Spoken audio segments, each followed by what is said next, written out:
Krški občinski svetniki so tako kot januarja tudi tokrat soglasno podprli predlog mnenja občine Krško k osnutkom nove pokrajinske zakonodaje.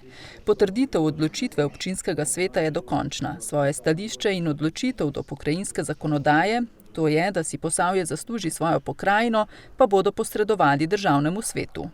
Ja, v bistvu predlog je bil za 10 pokrajin plus 2, ki so izvzeti, to so Ljubljana in Maribor, in seveda našo regijo Posavje so priključili Zasavski regiji. In seveda glede na vsa dejstva, ki jih ima tako ekonomska, socialna, obmejno in pomembno gospodarsko središče in pomembni gospodarski subjekti in energetski steber se nahaja v naši regiji, zato smo mnenja, da ne moramo se združevati z neko regijo, s katero tudi nimamo nekih tesnejših načinov sodelovanja in tudi prometna povezanost je izredno slaba. Jaz sem rekel, da mogoče ta obdobje korone na nek način dobro tudi za pokrajine, oblikovanje pokrajin, kajti zdaj je seveda popolnoma jasno, neizpodbitno in dokazano nekako, da je pokrajina Posavje tista, ki je samostojna in se vedno pojavlja na zemljevidu kot takšna, samostojno se obravnava in meri in tako naprej. Skratka, naša želja je, da bi se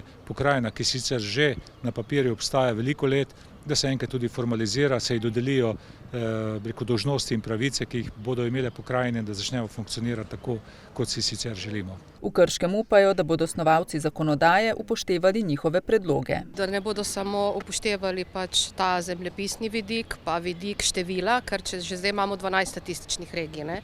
In če bi že sedaj obstali na tem nivoju statističnih regij, bi bilo verjetno zadovoljstvo toliko večje. Zato se tudi sprašujemo, zakaj 12 statističnih regij kot enot pokrajin ni zadosten pogoj. Zato menim, da nam morajo prisluhniti, kajti mi smo tisti, ki v regiji živimo in se moramo tudi s tem strinjati. Ne? Seje se je prek spletne povezave udeležil tudi predsednik državnega sveta Alojz Kovšca. Državni svet je namreč lani prevzel vlogo koordinatorja vodenja procesa ustanovitve pokrajin. Po njegovih besedah bodo pripombe občinskega sveta skušali vključiti v nadaljnje korake na poti k ustanavljanju pokrajin.